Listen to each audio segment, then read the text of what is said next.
మీ అపార కృపాచరణములకు మా ప్రణామములు నాయన.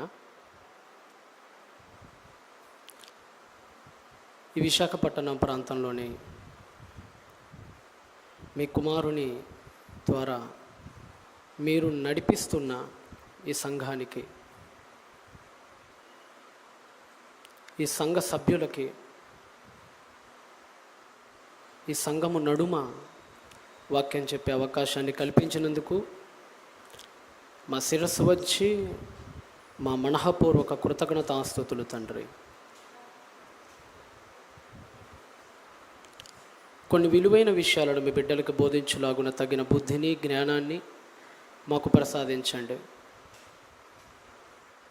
వినుచున్న మీ పిల్లలు తాము బధిరులై ఉండక వాక్యాన్ని చక్కగా ఆలకించి, మా జీవితాల్లో ఒకవేళ మీకు ఆయాసకరమైన బ్రతుకులు బ్రతుకుతున్న ఎడల అట్టి వాటిని మానుకొని మీకోసం యథార్థంగా బ్రతికే గొప్ప బ్రతుకును మా అందరికీ అనుగ్రహించమని ఈ చిన్ని ప్రార్థనను యేసుక్రీస్తు ప్రభులు వారి పుణ్యనామంలో అడిగి వేడుకొనుచున్నాను మా కన్న తండ్రి. అమ్మాయి చాలా సంతోషం ప్రియులారా. ముందుగా చిన్నవాడనైనా నన్ను ప్రేమించి నాకు ఇంత చక్కని మహా ఉన్నతమైన అవకాశాన్ని ఇచ్చినటువంటి మన ఆత్మీయ తండ్రి గారికి, అటువలే వయస్సుతో నిమిత్తం లేకుండా యవ్వనస్తులందరినీ ఎల్లవేళలా ప్రోత్సహిస్తూ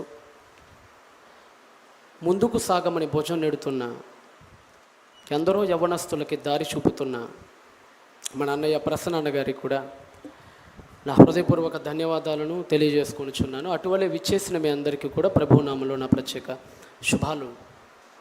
సంతోషం ప్రియులరా. మరి ఇది రెండవసారి మీ ఎదుట నేను ఈ విధంగా అవకాశాన్ని పొందుకోవటం దేవుని ద్వారా. దాన్ని బట్టి ఎంతగానో సంతోషిస్తున్నాను. I feel very happy to see you all of you. సంతోషం. మరి ఈరోజు కూడా ఒక మంచి అంశాన్ని మనం ధ్యానించే ప్రయత్నం చేద్దాం. దేవుడు కొద్దిగా ఎందుకో నాకు హమ్మింగ్ వస్తున్నట్టు, రీసౌండ్ వస్తున్నట్టు అనిపిస్తుంది. కొద్దిగా తమ్ముళ్ళు కొద్దిగా కరెక్ట్ చేయగలరని కోరుకుంటున్నా.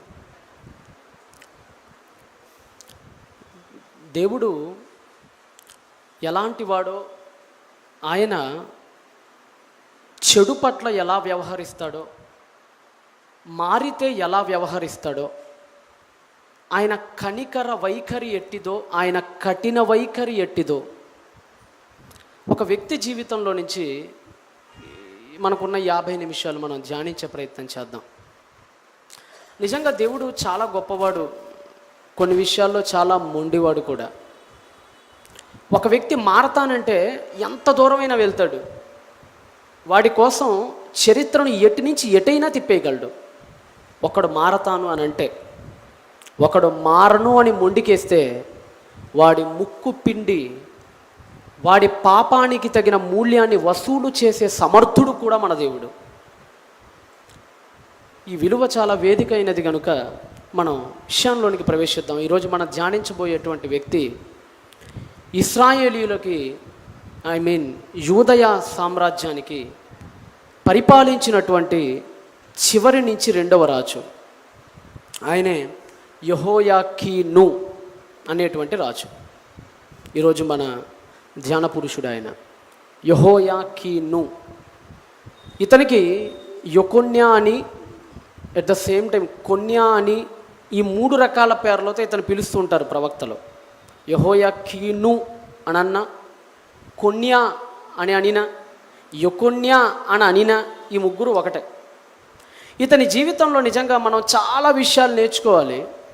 ఇతని జీవితాన్ని విప్పితే దేవుడి యొక్క కఠినత్వం, దేవుని యొక్క కనికరత్వం రెండూ ఒకేసారి గోచరపడతాయి మనకు. అది ఎలాగో ఒకసారి మనం ఆలోచిద్దాం. ఒకసారి రాజుల గ్రంథాన్ని మీరు అందరూ ఒకసారి తీయగలరా? రాజుల 2వ గ్రంథం 24వ అధ్యాయం 8వ వచనం.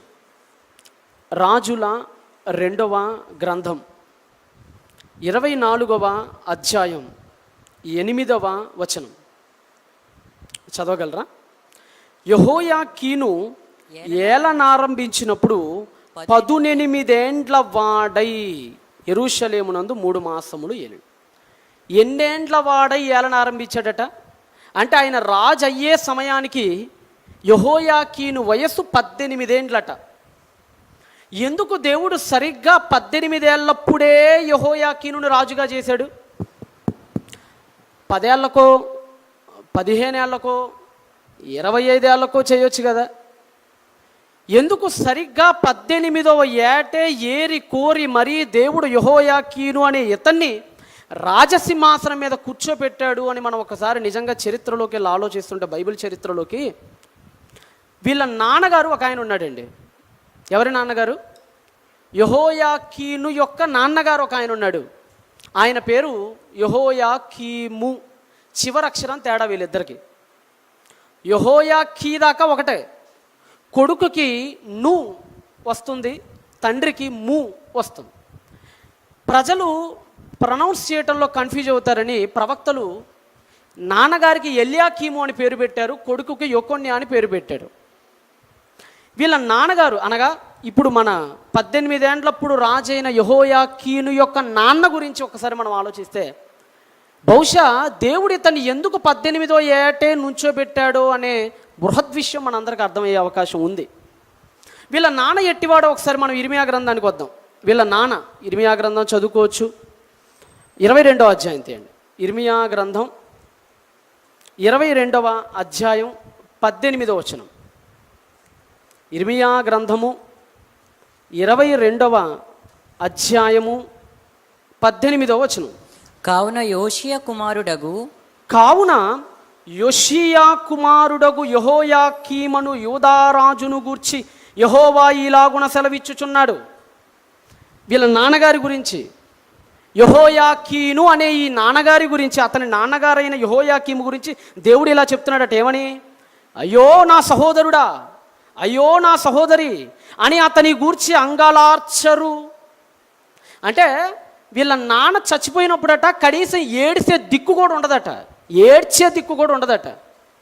అప్పుడప్పుడు కొంతమంది రాజులు చచ్చిపోతుంటే ఏడవటం కాదు, ఆ ఎమోషన్లో చచ్చిపోతారు కూడా కింద ఉన్న ప్రజలు. మనందరికీ వైఎస్ రాజశేఖర రెడ్డి గారి గురించి తెలుసు. రాజశేఖర రెడ్డి గారు హెలికాప్టర్ ప్రమాదంలో మరణించినప్పుడు, దివంగతుడైనప్పుడు ఆయన మీద ఉన్న ఎమోషన్తో అయ్యో నాకు రుణమాఫీ చేశాడని, మా పిల్లల్ని బీటెక్ చదవటానికి ఫీజు రియంబర్స్మెంట్ ఇచ్చాడని, లేదు అంబులెన్స్ ద్వారా ఎందరెందరినో బ్రతికించాడని చనిపోవాల్సిన వాళ్ళు, ఆ ఎమోషన్తో చాలామంది గుండెకి చచ్చిపోయిన వాళ్ళు కూడా ఉన్నారు లేదా? వాటిలో కొంత ఫేక్ ఇన్ఫర్మేషన్ ఉంటే ఉండొచ్చు. ఆ రోజులో ప్రతి చావును ఆయన ఖాతాలో వేశారు, సరే కొంతవరకు ఫేక్ ఉండొచ్చు. కానీ ఆయన చనిపోయినప్పుడు ఎందుకో పక్క పార్టీ వాడు కూడా ఏడ్చాడు. ఆయన చనిపోయినప్పుడు, అప్పుడు మేము కాలేజ్ చదువుతున్నప్పుడు మా బాగా గుర్తు, మేము కరెక్ట్గా ప్లెడ్జ్ చేసేటప్పుడు చనిపోయాడు ఆయన. మా ప్రిన్సిపల్ గారు ఆ పక్క పార్టీ వాళ్ళందరూ పక్కన ఎంజాయ్ చేస్తుండ్రు, రాజశేఖర రెడ్డి చచ్చిపోయాడు రా, నెక్స్ట్ మావాడే సీఎం రా అని. అప్పుడు మా సార్, ఆయన టీడీపీ అయినా కానీ వచ్చి కొట్టాడు అందరు, ఏందిరా సీఎం చచ్చిపోతుంటే పార్టీలకు అతీతంగా ఉండాలిరా మనం, ఆయన చాలా మంచి పనులు చేశాడు రా అని చెప్పి ఆయన వేరే పార్టీ అయినా కానీ ఏడ్చాడు. ఈ విషయం మీ ముందు ఎందుకు పెట్టానంటే, ఒక సీఎం చనిపోయినప్పుడు కానీ, ఒక రాజు చనిపోయినప్పుడు కానీ ఆ ఎమోషన్తో చాలా కీర్తనలు పాడేవాళ్ళు ఆ రోజుల్లో. సౌలు చనిపోయినప్పుడు ధనుర్కీర్తన పాడాడు దావీదు, మీకు తెలుసు. చాలామంది కింద వాళ్ళైతే చచ్చిపోయిన దాఖలాలు కూడా ఉన్నాయి. కానీ ఇతను చచ్చిపోయినప్పుడట, ఎవరు చచ్చిపోయినప్పుడు? యెహోయాకీము చచ్చిపోయినప్పుడట ఎమోషన్తో కన్నీళ్లు కాదు కదా, కనీసం ఏడ్చే దిక్కు కూడా ఉండదట రాజ్యంలో. ఇంకా ఏమంటున్నాడు చూడండి, అంగలార్చరు. ఇంకా 18వ వచనం చదువుతున్నా, 22వ అధ్యాయం ఇర్మియా గ్రంథం 18వ వచనం. అయ్యో నా ఏలినవాడా, అనగా రాజా, నా ఏలినవాడా అంటే రాజా, అయ్యో శోభావంతుడా అని అతని గూర్చి అంగలార్చరు. అంటే ఎవ్వడు ఏడవును కూడా ఏడవడు పోతే, అలాంటి కుక్క చావు చేస్తావురా నువ్వు అని చెప్పాడు దేవుడు యెహోయాకీము గురించి. ఇంకేమన్నాడు కింద, అతడు యెరూషలేము గుమ్మముల ఆవలకి ఈడువబడి పారవేయబడి గాడిద పాతి పెట్టుబడి రీతిగా పాతి పెట్టబడును. చివరికి నువ్వు ఎలా చచ్చిపోతావంటేరా ఎల్యాకీము, కుక్క మేలురని చావు కంటే. మిగతా రాజులకి ఇతనికో తేడా ఉందండి బైబిల్లో. మిగతా రాజులందరూ మంచో చెడో చచ్చిపోయిన తర్వాత వాళ్ళ సమాధులన్నీ రాజ సమాధి పెట్టెలో పెట్టబడ్డాయి. అంటే ఇప్పుడు మనకి మన మోదవలస దగ్గర సమాధి తెలుసు మనకి, జాన్సన్ అన్న గారిని అక్కడే, ఆయన ఈరోజు ఆయన జన్మదినం, ఆయన మనం ఎంతైనా జ్ఞాపకం చేసుకోవాలి. అక్కడ మన చందు సోదరుడు చందు గారిని కానీ ఎస్తేరమ్మ గారిని కానీ అందరిని అక్కడే పెట్టారు. అలాగా రాజులందరినీ కలిపి ఒక తోటలో పెట్టేవాళ్ళు ఆ రోజుల్లో. ఎవరిని పడితే వాళ్ళని పెట్టేవాళ్ళు కాదు అక్కడ. ఇలాగా రాజులందరినీ కలిపి ఒక తోటలో పెడితే ఈడు ఒక్కడే మిస్ అయ్యాడు ఆ తోటలోకి రాకుండా. ఈడు శవం ఒకటే మిస్ అయింది. అంటే దేవుడికి అంత చిరాకు తెప్పించాడు. ఎంత చిరాకు అంటే చచ్చిన తర్వాత ఇతని శవాన్ని రాజతోటలో పెట్టలేదు, రాజులు సమాధి చేసే ప్రాంతాల్లో పెట్టలేదు. ఊరికి అవతల కుక్కని ఈడ్చుకుపోయినట్టు ఈడ్చుకుపోయారు ఇతన్ని. అంటే ఎంత విసిగించుంటాడో దేశాన్ని, ఎంత చిరాకు తెప్పించుంటాడో దేశాన్ని మీరే ఆలోచించుకోండి. ఇలాగా మళ్ళా చదవండి చివరి వచనం 19వ వచనం. 1 second repeat that word please. అతడు యెరూషలేము గుమ్మముల ఆవలికి ఇడువబడి పారవేయబడి గాడిద పాతి పెట్టుబడి రీతిగా. ఆ రోజులో గాడిద చచ్చిపోతే పూర్తిగా పాతి పెట్టరండి. ఈ మిడిల్ ఈస్ట్ జనాలు ఏం చేస్తారంటే గాడిదలు చచ్చిపోయినప్పుడు సగం తలకాయ పైకి పెట్టి పాతెట్టేస్తారు వాళ్ళు, మొత్తం పూర్తిగా పాతెట్టారు వాళ్ళు.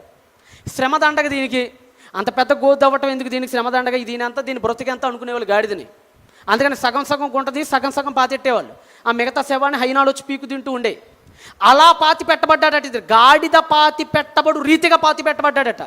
అంటే కనీసం పూర్తిగా సమాధి కూడా కాల, నక్కలకి ఎరువుగా మారిన అట్లాంటి స్థితిలోకి వచ్చాడు ఇతను. ఎవరు? యెహోయాకీము. ఇతను ఇలా చనిపోయిన తర్వాత కొడుకు రాజయ్యాడు. అప్పుడు కొడుకు ఎన్నేళ్ళు? ఇందాక మనం చదివా కొడుకు ఎన్నేళ్ళు? 18. అంటే కొడుక్కి 18 ఏళ్ళు ఉన్నప్పుడు వీళ్ళ నాన్న కుక్క చావు చచ్చాడు. సింపుల్, జాగ్రత్తగా ఆలోచించండి. వీళ్ళ నాన్న కుక్క చావు చనిపోయే సమయానికి కొడుక్కి ఎన్నేళ్ళు? 18 ఏళ్ళు. అంటే దేవుడి ఇంటెన్షన్ ఏంటంటే అక్కడ, అరే యెహోయాకీం కుమారుడా యెహోయాకీను, నీకు 18 ఇయర్స్ రావాలి, అప్పటిదాకా మీ నాన్న చంపను, చంపను. నీకు 13 ఏళ్ళు ఉన్నప్పుడు మీ నాన్న చంపేశాను అనుకో, నీకు ఆ సీన్ అర్థం కాదు.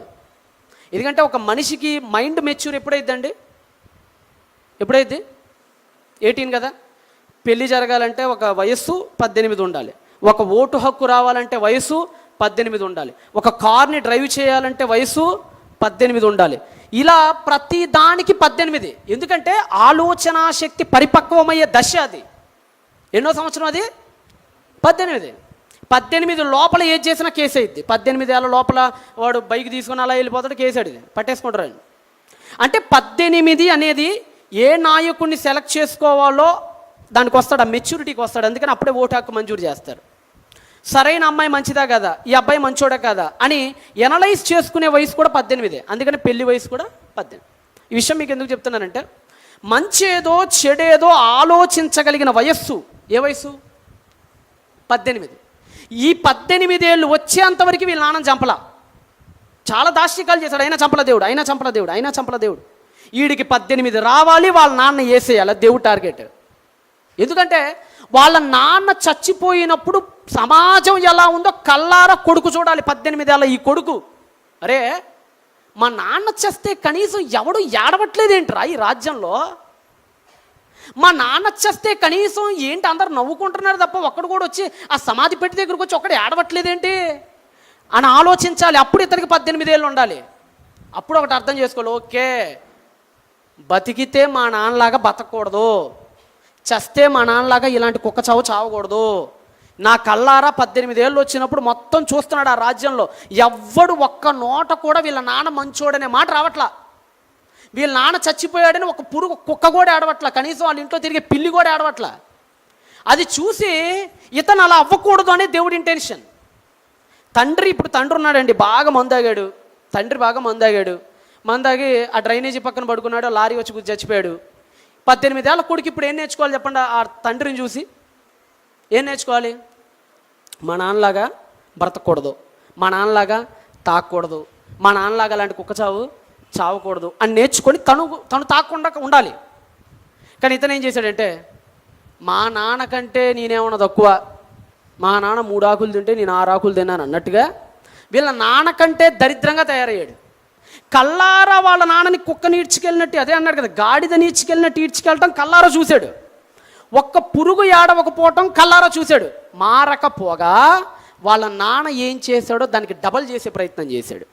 రాజుల 2వ గ్రంథానికి రండి, ఏం చేశాడు అంటే దేవుడు మనస్తత్వం అంతా ఇతని జీవితంలో మనకు కనపడుతూ ఉంటుందండి. దేవుడి మనస్తత్వం 24వ అధ్యాయము రాజుల 2వ గ్రంథం 9వ వచనం. 24వ అధ్యాయము. వాటర్ ప్లీజ్, కొద్దిగా దయచేసి నాకు వాటర్ ఏమైనా ఇవ్వగలరా? రాజుల 2వ గ్రంథము 24వ అధ్యాయము 9వ వచనం చదవండి అక్క. అతడు తన తండ్రి చేసిన దాని అంతటి ప్రకారముగా. ఎవరు? యెహోయాకీను. అతడు తన తండ్రి చేసిన దానంతటి ప్రకారముగానే యెహోవా దృష్టికి చెడు నడిచెను. యెహోవా దృష్టికి ఎలా నడిచాడట? చెడు నడత నడిచాడట.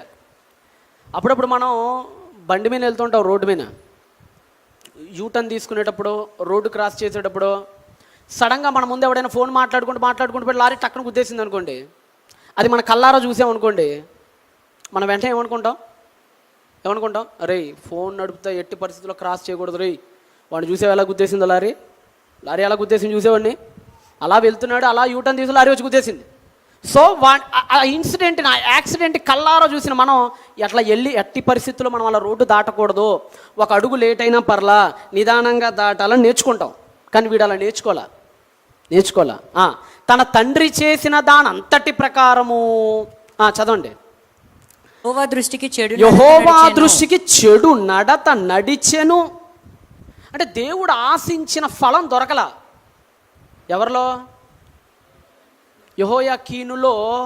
దేవుడు ఏ ఇంటెన్షన్ అయితే 18 ఏళ్ళు ఆపాడో ఆ ఇంటెన్షన్కి తగ్గ ఫలం అనేది దేవుడికి దొరకలా. దేవుడికి ఇక అర్థమైపోయింది, మారతాడు అనుకున్నాడు. ఒక రోజు చూశాడు, 10 రోజులు చూశాడు, 50 రోజులు చూశాడు. కరెక్ట్గా 100వ దినం ఫెస్టివల్ చేసుకుంటున్నాడు. రాజై 100 ఏళ్ళు అవుతుంది, 100 రోజులు అవుతుంది. దినవృత్తాంతాల గ్రంథం ఒకసారి తీయండి. దినవృత్తాంతముల గ్రంథము 36వ అధ్యాయం, 2వ దినవృత్తాంతముల 2వ గ్రంథము 36వ అధ్యాయము 9వ వచనం. దినవృత్తాంతముల 2వ గ్రంథము 36వ అధ్యాయము 9వ వచనం. యెహోయాకీను ఏలనారంభించినప్పుడు 8 ఏండ్ల వాడై. ఇది కొద్దిగా హ్యూమన్ ఎర్రర్ అంతే. 18 ఏండ్లు అనేది కరెక్ట్, ఇక్కడ కొద్దిగా ఎర్రర్ పడింది అంతే. 18 ఏండ్ల వాడై యెరూషలేములో 3 నెలల 10 దినములు ఏలెను. 10 దినాలు, 3 నెలల 10 అంటే ఎన్ని రోజులు అండి? ఒక నెలకి ఎన్ని రోజులు ఉంటాయి? ఒక నెలకి సుమారుగా 30. 3 నెలలు అంటే ఎంత? 30 + 30 + 30 ఎంత? 90, 90 డేస్ ప్లస్ 10 రోజులు. 3 నెలల 10 రోజులు అంటే 90 + 10 ఎంత?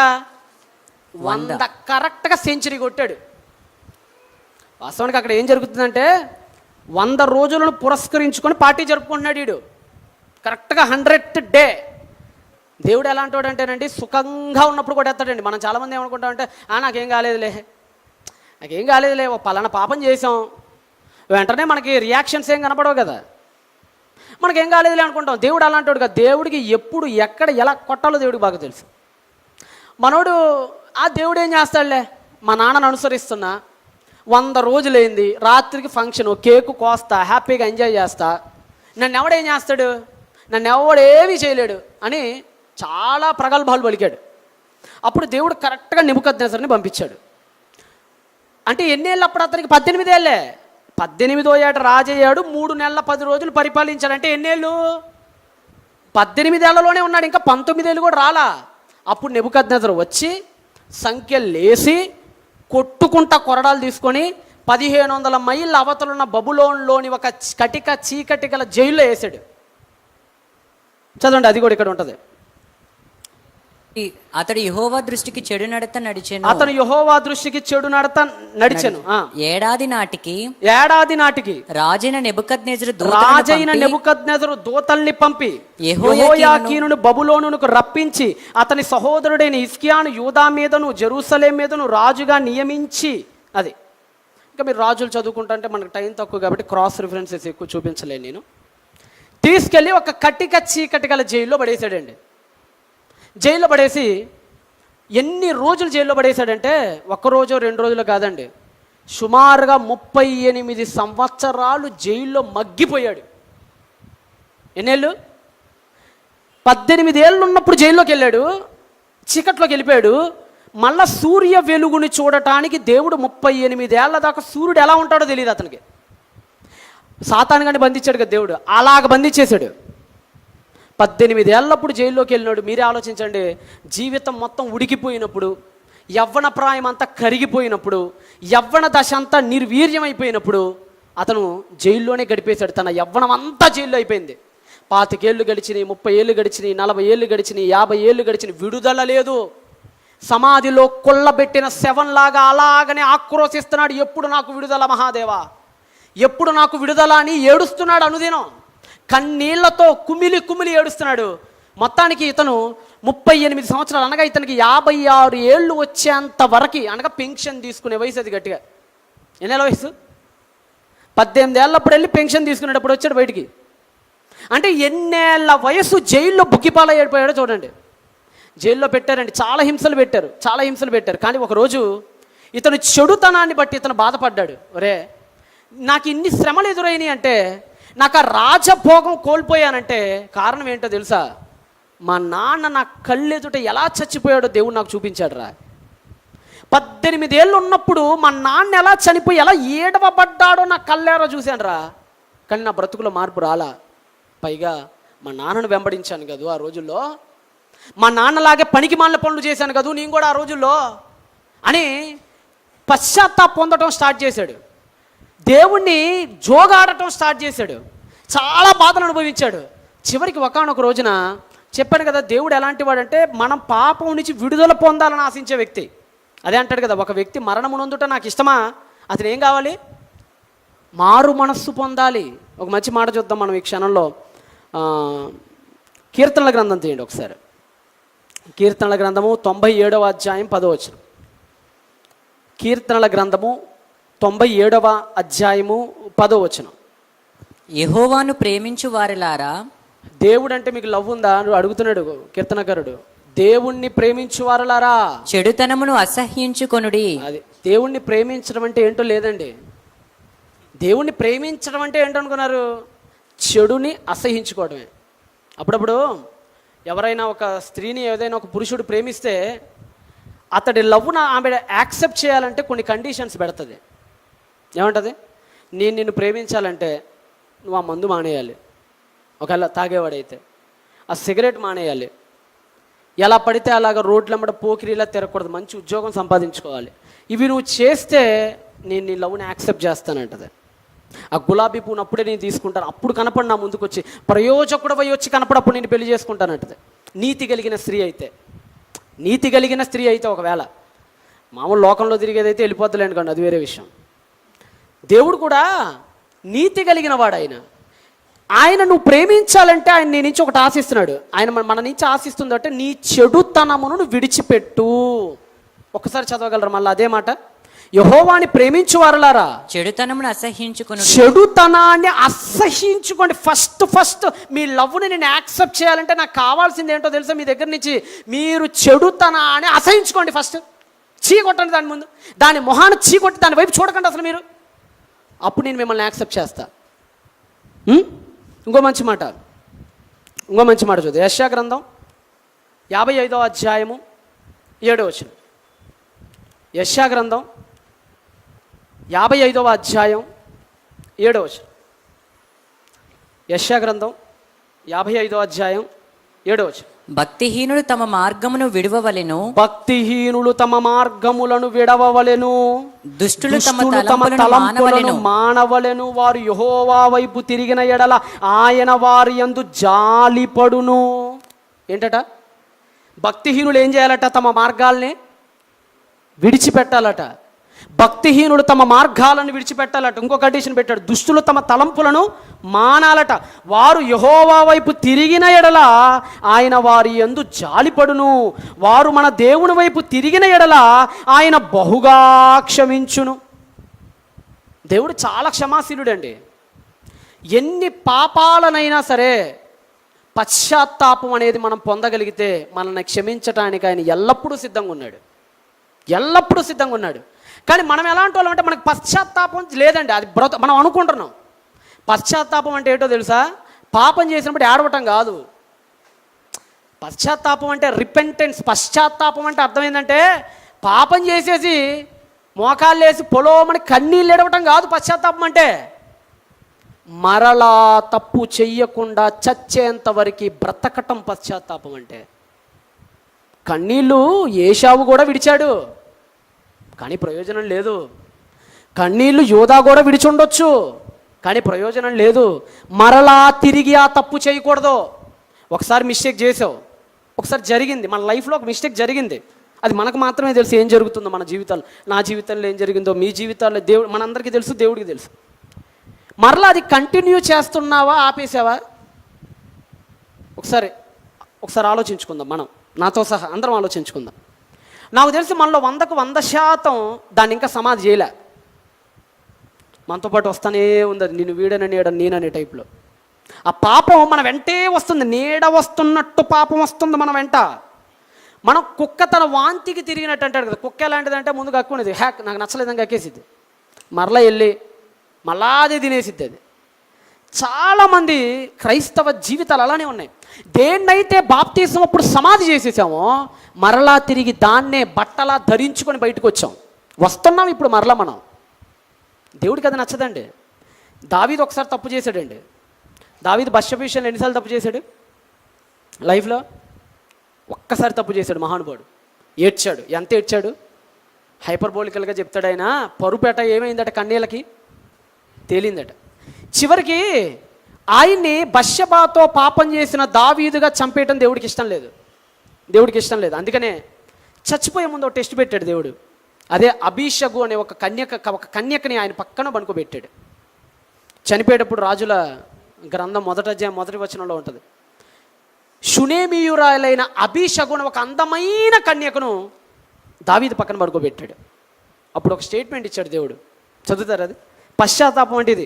పశ్చాత్తాపానికి నిలువెత్తు నిదర్శనం మన పితరుడు రాజైన మహానుభావుడైన దావీదు మహానుభావుడు.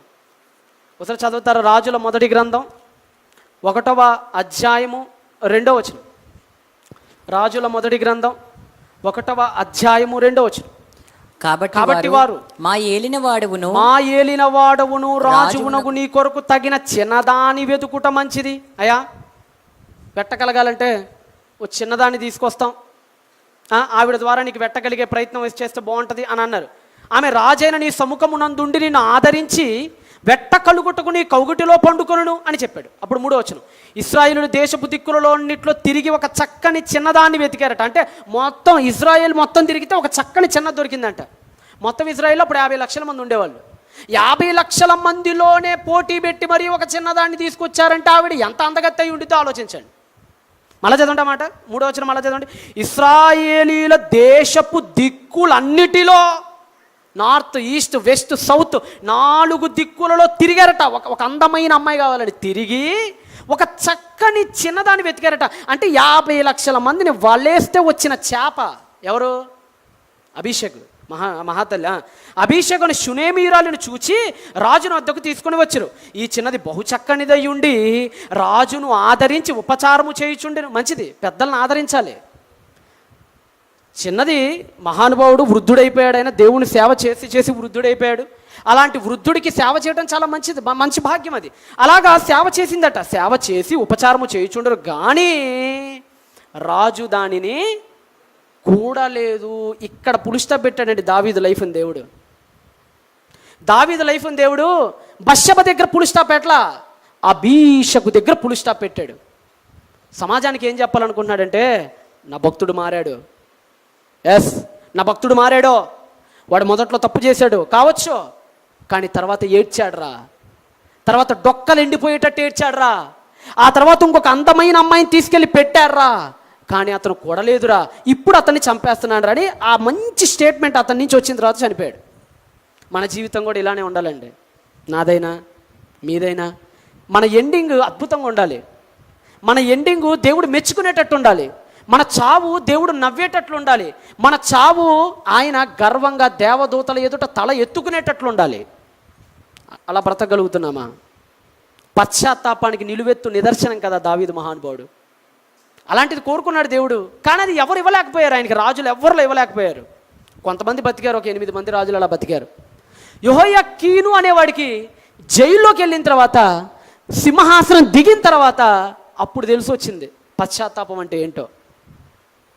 బహుశా మన బైబిల్ని జాగ్రత్తగా గమనిస్తే దేవుడు ఆదరించిన తీరుని బట్టి అతను మారాడని మనం చెప్పొచ్చు. అంటే కొన్ని యాక్ట్స్ ఎలా ఉంటాయంటే దేవుడు తీరును బట్టి ఆ వ్యక్తి తీరును మనం అంచనా వేయచ్చు, అంతే కదా. దేవుడు ప్రతిస్పందనను బట్టి ఎదుటి వ్యక్తి యొక్క తీరు తెన్నెల్లి మనం అంచనా వేయచ్చు. ఆ తర్కబద్ధత ద్వారా దేవుడు చాలా ఆదరించాడు. ఆ ఆదరణను బట్టి అర్థమవుతుంది బహుశా ఇతను మారి ఉండవచ్చు అని. ఓకేనా, ఒకసారి మీరు ఆవచనం కూడా చూడండి. ఆ నెక్స్ట్ దేవుడు కథని ఎలా తిప్పాడంటే, ఇతను మారాడు కదా, యెహోయాకీను పశ్చాత్తాపం చెందాడు కదా, అప్పుడు దేవుడు ఏం చేశాడంటే ప్రపంచ చరిత్రను మార్చేశాడు దేవుడు. ఇక చావుతోనే నా శవమే జైల్లో నుంచి బయటకు వచ్చింది అని అనుకున్నాడు యెహోయాకీను. ఇక్కడే చచ్చిపోతాను ఈ 4 గోడల మధ్య, ఇప్పటికే 58 ఏళ్ళు వచ్చేసి నాకు ఇక నా సీన్ అయిపోయింది, ఇక నన్ను ఎవడు బయటకు తీసుకురాలేడు, ఇక ఈ జైల్లో ఇక్కడే కుమిలి చచ్చిపోవాలనుకొని అలానే నీరస్తుడైపోయాడు, నిస్సత్తుడైపోయాడు. అప్పుడు దేవుడు ప్రపంచ చరిత్రను కదిలించాడు ఒక్కసారి తన భక్తుడి కోసం. ఎంత కదిలించాడంటే ఒక పెద్ద అద్భుతం చేశాడండి దేవుడు. అద్భుతం ఏంటంటే, ఇది ఇటువైపు జరుగుతున్నప్పుడు అటువైపు ఒకటి జరుగుతుంది బబులోన్లో. అదేంటంటే నెబుకద్నెజరు మహారాజుకి మెంటల్ వచ్చింది, పిచ్చి పట్టింది 7 కాలాలు. అది మనకు దానియేలు గ్రంథంలో ఉంటుంది. ఒకసారి చూడండి, దానియేలు గ్రంథం 4వ అధ్యాయం. ఈ 2 కాంటెంపరీ సీన్స్ అండి. ఈ 2 ఒక పక్క ఈయన పశ్చాత్తాప పడటం, అదే సమయంలో అక్కడ నెబుకద్నెజరుకి ఈ సీన్ జరుగుతుంది అటువైపున. 4వ అధ్యాయం 16వ వచనం. దానియేలు గ్రంథం 4వ అధ్యాయం 16వ వచనం.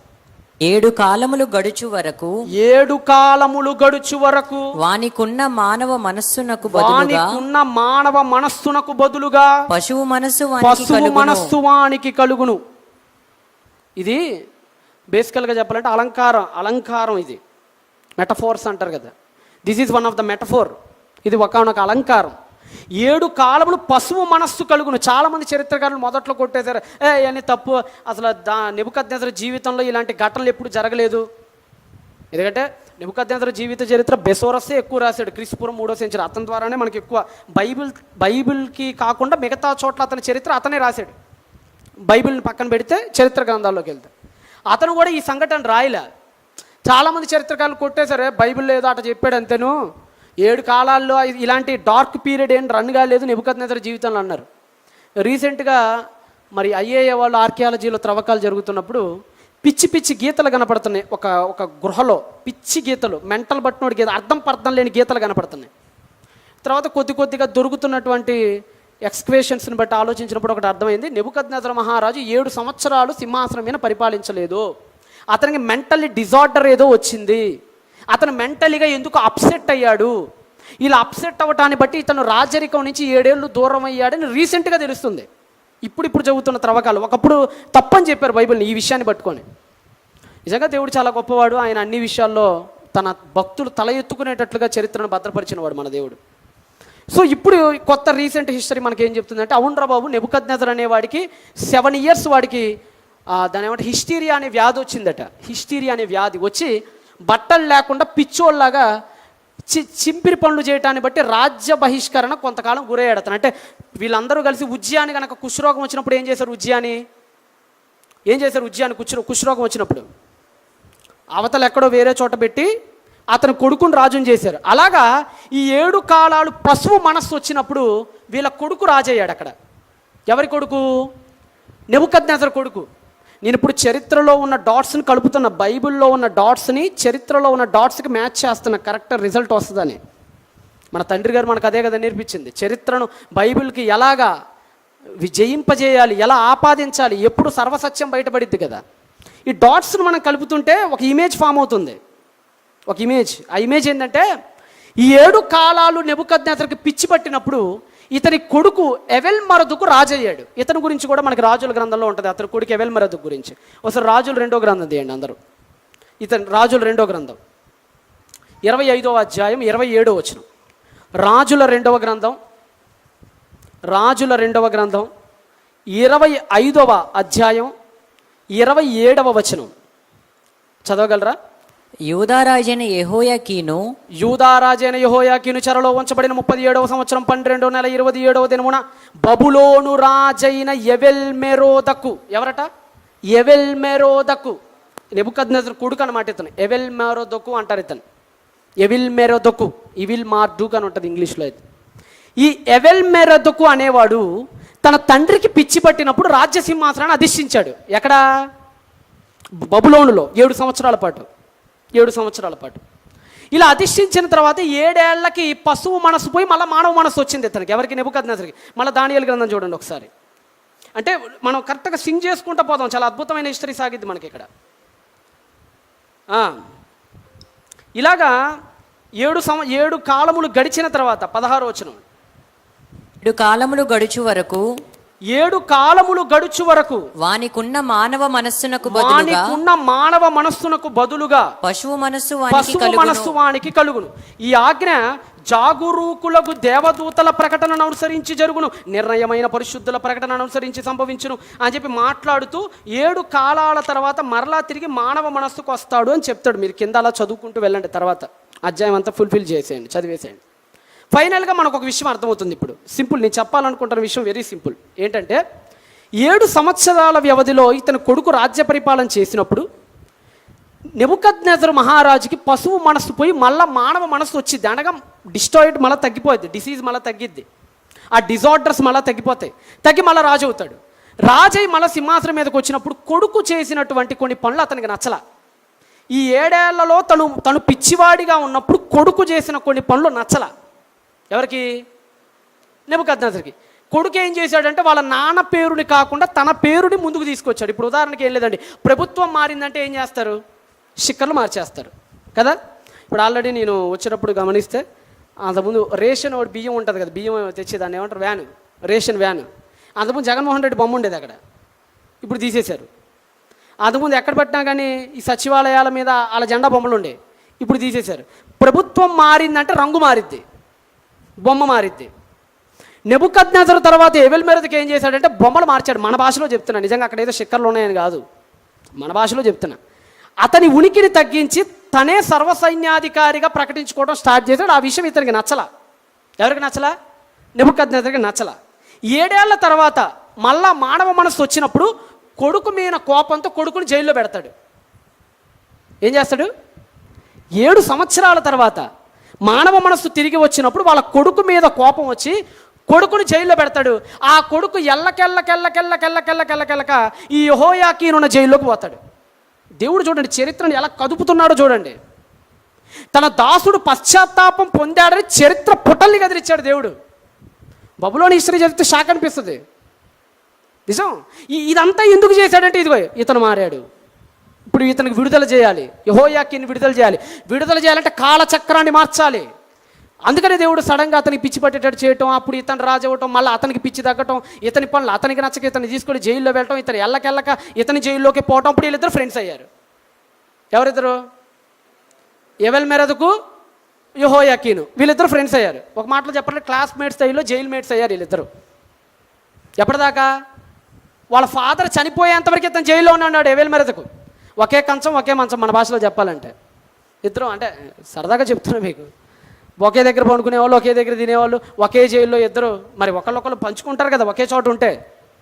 ఓ పావుగంట ట్రైన్లో జర్నీ చేస్తేనే ఎదుటోడితో మాటలు కలిపేస్తాంట. మనం ఏం బ్రదర్, ఏ ఊరు, ఎక్కడి నుంచి ఏంటి కలిపేస్తాం కదా మాటలు. ఎక్కడి నుంచి అంటే ఏం లేదంటే చిన్న పని మీద వచ్చాం. ఒక ట్రైన్లో ప్యాసింజర్గా జర్నీ చేస్తున్నప్పుడైనా ఒకళ్ళనొకళ్ళు విషయాలు షేర్ చేసుకుంటాం. జైల్లో కొన్ని సంవత్సరాలు వీళ్ళిద్దరు కలిసి ఉన్నారు. ఎవరిద్దరు? యెహోయాకీను, ఎవెల్ మెరొదకు. వీళ్ళిద్దరు కలిసి ఉన్నప్పుడు మొత్తానికి వీళ్ళిద్దరు స్నేహితులయ్యారు, మిత్రులయ్యారు. కొంతకాలానికి నెబుకద్నెజరు చనిపోయాడు. 560లో నెబుకద్నెజరు చనిపోతాడు. 560 అంటే చెరకు తీసుకోబడిన తర్వాత 17 సంవత్సరాలకి 13 సంవత్సరాలు చచ్చిపోతాడు. అప్పుడు ఇక రాజుగారు చనిపోయిన తర్వాత నెక్స్ట్ కింగ్ ఎవరు? మళ్ళా ఎవరు? రాజు చనిపోతే నెక్స్ట్ కింగ్ ఎవరు? మళ్ళా కొడుకే కదా. సో మళ్ళా జైల్లో ఉన్న ఎవెల్ మెరొదకుని తీసుకొని వచ్చి మళ్ళా బబులోను సింహాసనం ఇచ్చారు. అప్పుడు ఏం జరిగిందంటే, ఇప్పుడు మళ్ళీ మనం ఇక్కడికి వద్దాం, ఇర్మియా గ్రంథానికి వద్దాం. ఆ డాట్ని ఈ డాట్తో కనెక్ట్ చేస్తే ఒక అద్భుతమైన విషయం బయటపడిద్ది మనకి. ఇర్మియా గ్రంథం 52వ అధ్యాయం. ఇర్మియా గ్రంథం 52వ అధ్యాయం 31వ వచనం. ఇర్మియా గ్రంథం 52వ అధ్యాయం 31వ వచనం. యూదారాజైన యెహోయాకీను చెరపట్టబడిన 37వ సంవత్సరమున 12వ నెల 25వ దినమున, అంటే ఏం లేదు డిసెంబర్ 25 మన భాషలో చెప్పాలండి. ఒక 5 రోజుల్లో న్యూ ఇయర్ రాబోతుంది. నెక్స్ట్ ఇతని చావు గడియలు దగ్గర పడిపోయినాయి. కానీ ఏడుస్తున్నాడు, దేవా నాకు ఇక దిక్కు లేదా, మారాను కదా, పశ్చాత్తాపం పొందితే కనికరిస్తానని చెప్పావు కదా, నా వైపు నీ కనికరం లేదా అని ఎదురు చూస్తుండొచ్చును మేబీ బహుశా. కరెక్ట్గా 5 రోజుల్లో న్యూ ఇయర్ అనంగా ఒక మిరాకిల్ చేశాడు అతని జీవితంలో. దేవుడు ఏం చేశాడో చదవండి.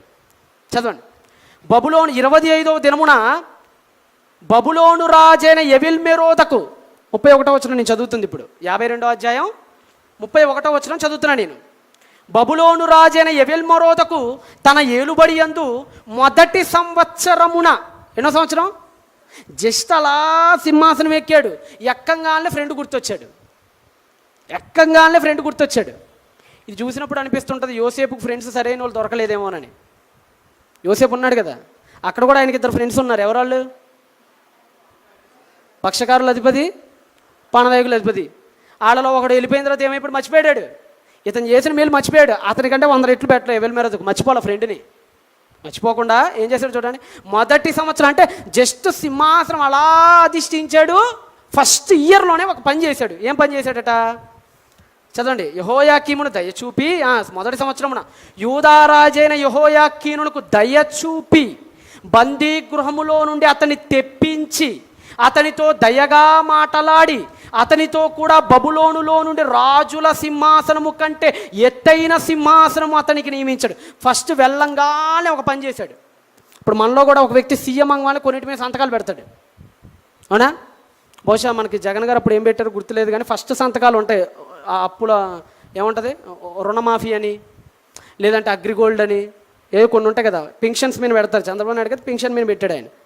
2000 ఎంతో చేశాడు కదా, ఇప్పుడు 4000 ఏమో చేశాడు ముసలోళ్ళకి పెన్షన్.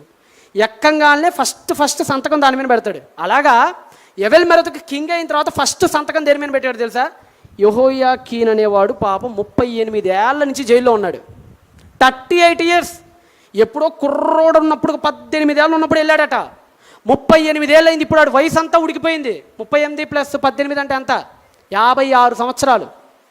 30 + 20 50, 8 + 8 దాదాపుగా 56 సంవత్సరాలు పైన అయిపోయింది ఇప్పటికి సమయం. అతన్ని తీసుకురండి అని చెప్పారు. అప్పుడు అతని చెరసాలలో నుంచి బయటకు తీసుకొని వచ్చి చదవండి ఏం చేశారు. 33వ వచనం, ఇర్మియా గ్రంథం 52వ అధ్యాయం 33వ వచనం. మరియు అతడు తన బందీగృహ వస్త్రములను తీసేశారంట. అంటే జైల్లో వస్త్రాలు ఎలా ఉంటాయి? జైలు వస్త్రాలు మన భాషలో చెప్పాలంటే తెల్లగా ఉంటాయి కదా వస్త్రాలు. మన భాషలో చెప్తున్నాం, మన జైల్స్లో తెల్లని వస్త్రాలైన బందీగృహ వస్త్రాలను తీసివేసి వేరు వస్త్రాలు ధరించుకొని తన జీవితకాలం అంతయు, ఎంతవరకైతే చచ్చిపోతాడు అతను, అంటే హిస్ డెత్, తన జీవితకాలం అంతయు ఎవిల్మెరోదకు సన్నిధిని భోజనము చేయుచు వచ్చెను. అంటే పశ్చాత్తాప పడితే, ఒక వ్యక్తి మారితే, బ్రతుకును సరిదిద్దుకుంటే దేవుడు అద్భుతాలు చేస్తాడు. ఇక నేను చచ్చిపోయినట్టే అనుకున్నోడిని మళ్ళీ తిరిగి లేపుతాడు. ఇక నా లైఫ్ ఇంతటితో ముగిసిపోయినట్టే అనుకున్నోడికి మళ్ళా జీవాన్ని ఇస్తాడు. ఎండిపోయిన మొక్కకు మళ్ళా ప్రాణాన్ని ఇస్తాడు ఆయన. ఎప్పుడో 18, మీరే ఒక్కసారి ఆలోచించండి, బుర్ర పెట్టి ఆలోచించండి. నేను ఏదో చెప్పానని కాదు, కానీ 18 ఏళ్ళప్పుడు జైల్లోకి వెళ్ళాడు.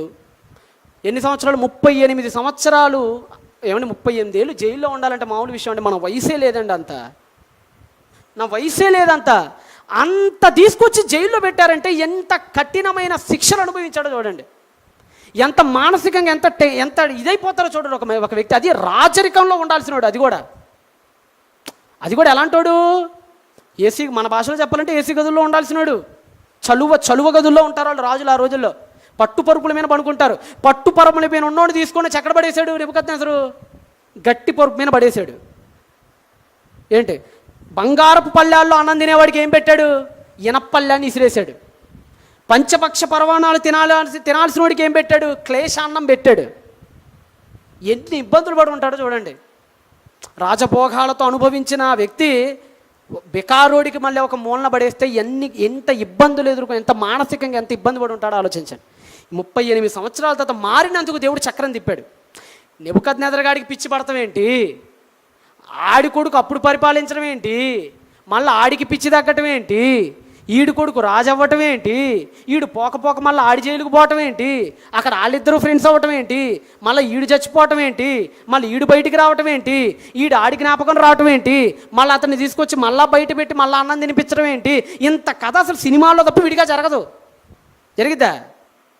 జరిగించాడు. ఎవరు? దేవుడు. నువ్వు మారతానంటే చాలండి, దేవుడు కోటే. నువ్వు మారతానంటే చరిత్రను తిప్పేస్తాడు.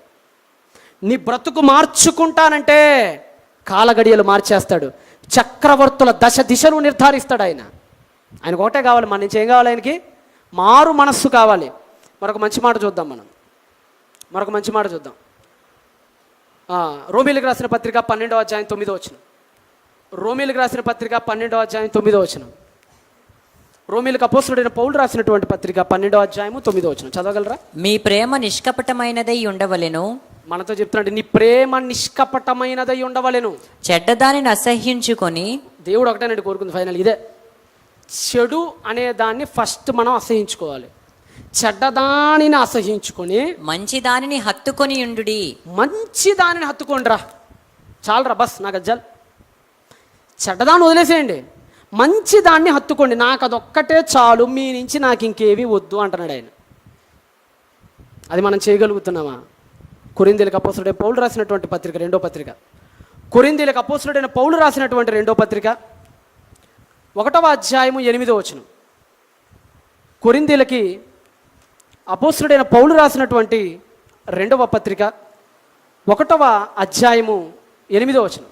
సహోదరులారా, సహోదరులారా, ఆసియాలో మాకు తటస్థించిన శ్రమను గూర్చి, ఆసియాలో మాకు తటస్థించిన శ్రమలను గూర్చి మీకు తెలియకుండుట మాకు ఇష్టము లేదు. నాకు ఒక శ్రమ తగిలింది, తెలియకుండుట నాకు ఇష్టం లేదు.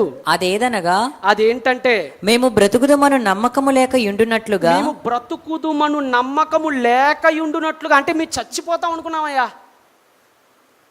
వస్తున్న పౌలు అన్నాడు కొరింథీయుల దగ్గరికి వెళ్ళేటప్పుడు, ఎందుకంటే ఆ రోజు బందిపోడు దొంగలు ఎక్కువ.